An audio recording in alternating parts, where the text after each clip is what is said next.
James Butler Wild Bill Hickok, gunslinger, lawman, soldier, scout, gambler, showman, and one of the most famous men of the Old West. But many of the stories about him have been embellished over the years, and even during his own lifetime. We're taking a look at some of the most famous stories about Wild Bill Hickok. Are they myth or true? Let's dig into this.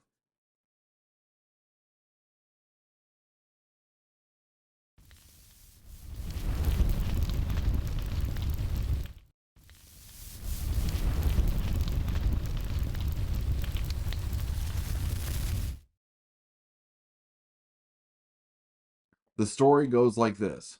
Calamity Jane claimed in her autobiography she had married Hickok, and in 1941, Department of Public Welfare granted old age assistance money to a woman named Jean Hickok Burkhart McCormick, who claimed she was the daughter of Calamity Jane and Wild Bill. There has never been any evidence Calamity Jane and Hickok were married. In fact, shortly after Hickok died in 1876, Calamity told a reporter they were just good friends. Later, she would say he was her fiancé, and then she wrote in her 1896 autobiography that they were married. When Jean McCormick applied for government old age assistance in 1941, she claimed she had proof Wild Bill and Calamity were married, and she had letters from her mother. But many historians believe this evidence was forged. It was filled with incorrect information, and historians believe Calamity could not write. Hickok did get married, but not until 1876. On March 5th of that year, he married Agnes Lake Thatcher, a 50-year-old widowed circus owner who had reportedly been chasing Hickok for years, even following him around the country as he appeared with the Buffalo Bill Wild West shows. By early 1876, Hickok was 39 years old, balding, and had glaucoma, and was feeling the effects of many of his injuries he had suffered over the years. Just a few months after their wedding, Hickok would leave his wife to search for gold. He ended up back in Deadwood, where he would be murdered. After his death, his wife received a letter written one day before he died. He said in the letter, and I quote, "Agnes, darling, if such should be we never meet again, while firing my last shot, I will gently breathe the name of my wife, Agnes." The story goes like this. Hickok was riding shotgun, protecting stagecoaches. When one broke down on the road, Hickok spent the night under a tree watching over the passengers, cargo, and horses. A huge bear attacked, and Hickok killed it with his bare hands and a bowie knife. In 1860, Hickok was taking freight from Missouri to New Mexico for the Pony Express. He saw the road up ahead blocked by a cinnamon bear and two cubs. To protect the horses and cargo, he got off his horse and shot the bear when it would not move off the trail. Hickok later said the shot ricocheted off the bear's skull and made it furious. The bear attacked, and it was a fight to the death. Hickok managed to get another shot off, wounding the bear in a paw before losing his gun. He fought with his bare hands and eventually slit the bear's throat with a 6-inch bowie knife, killing it. Hickok had extensive wounds and would be bedridden for months with a crushed chest, shoulder, and arm. The story goes like this. In April of 1871, Hickok became Marshal of Abilene, Kansas, after Marshal Tom Bear River Smith was killed serving a warrant. It was a rough town, and outlaws and gunslingers commonly came and went, causing a lot of trouble. A series of mistakes and bad decisions led to the death of Hickok's deputy and the town firing him and asking him to leave within months. One of the many things that went wrong for Hickok in Abilene involved Phil Coe, a gambler and co-owner of the Bull's Head Saloon, who became friends with Hickok.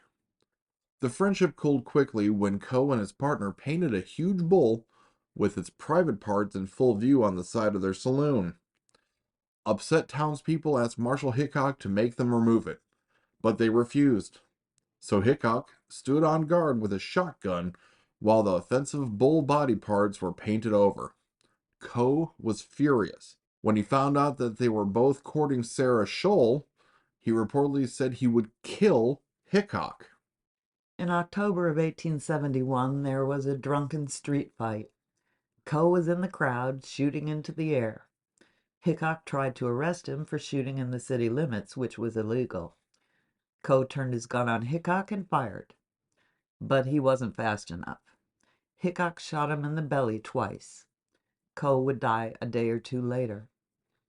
Then out of the corner of his eye, Hickok saw someone running towards him and turned, firing twice. Both shots hit the man, killing him.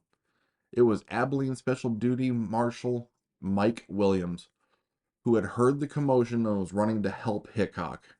Hickok never forgave himself for Williams' death, and reportedly never became involved in another gunfight. Less than 2 months later, due to Williams's death and accusations of misconduct, Hickok was removed from his position as marshal and asked to leave Abilene. The story goes like this. In 1861, Hickok killed 12 of the Wild West's most dangerous men in a gunfight over a debt Hickok owed David McCandless, leader of the famous McCandless Gang. Hickok was working for the Pony Express in Rock Creek, Nebraska, when reports say he met David McCandless.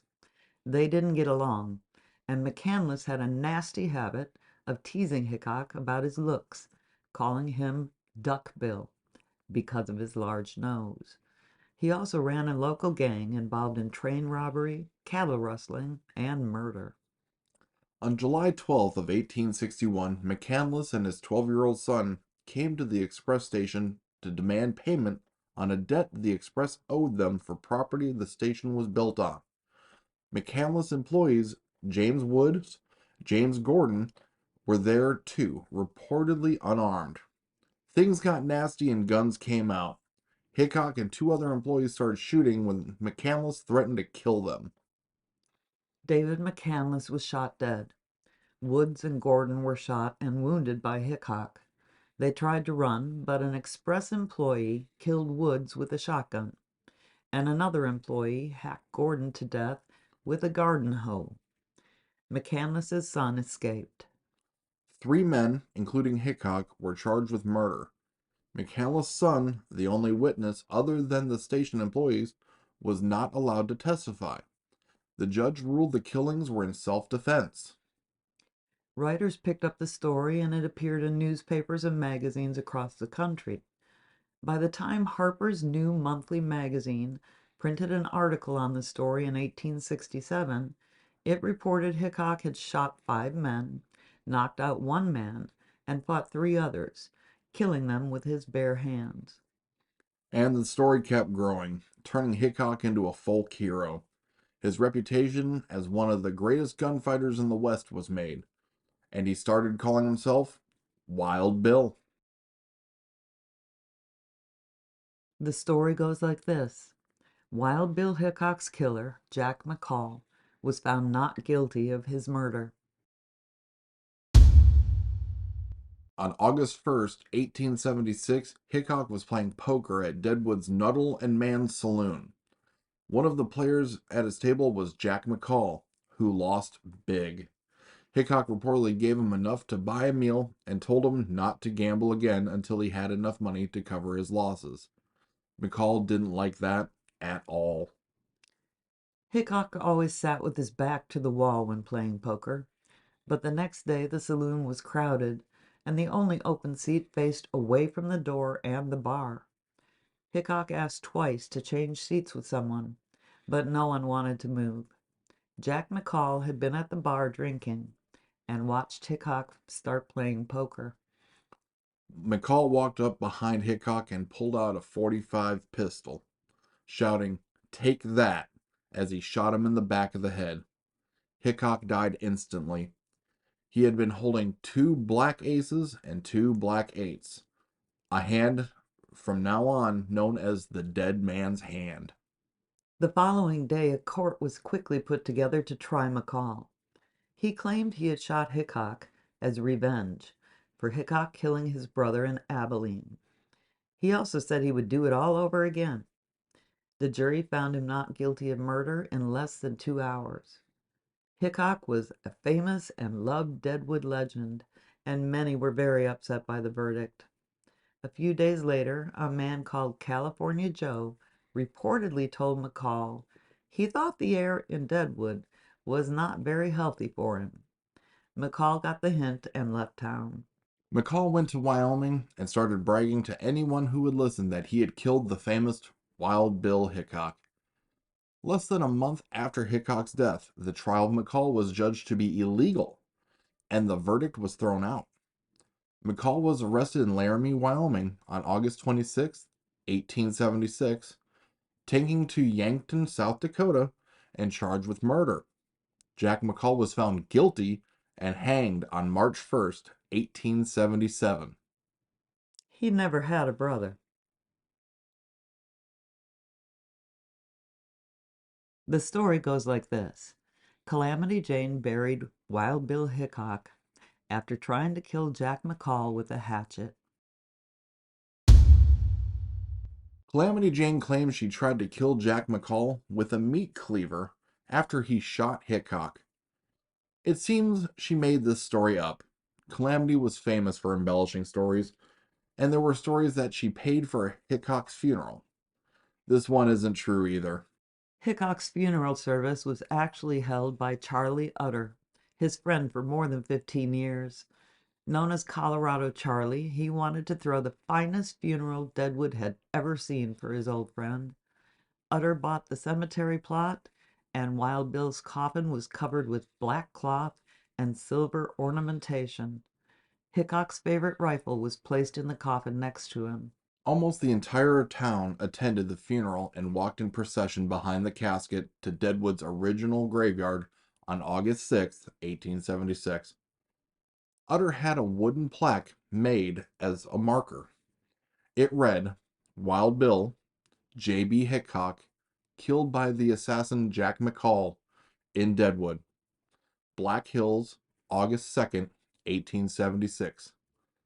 Pard, we will meet again in the happy hunting ground to part no more. Goodbye, Colorado Charlie, C.H. Utter." Hickok's name was misspelled on the plaque, but the sentiment of their long friendship was clear. Charlie Utter had Hickok's casket moved in 1879 to the new Mount Moriah Cemetery in Deadwood, after the old cemetery became overcrowded. The old wood plaque and several later statues at the grave were hacked away by souvenir hunters before the current bronze monument was placed. There is also a replica of Charlie Utter's original marker at the gravesite. We hope you enjoyed this video. Please don't forget to like and subscribe. And we'll see you on the next one.